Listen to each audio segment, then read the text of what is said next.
Uus aasta on peatselt käes ja nagu kogemused on näidanud, on vana aasta mõju siiski küllaltki tugev ka uue aasta esimesel päeval veel.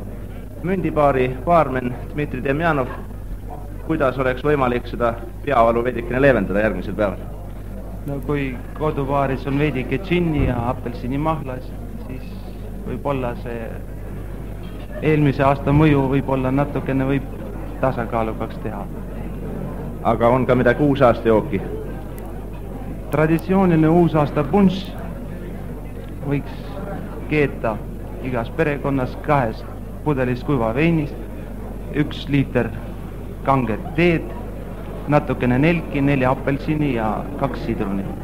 On teil homseks päevaks need komponendid olemas kõik, et keetud?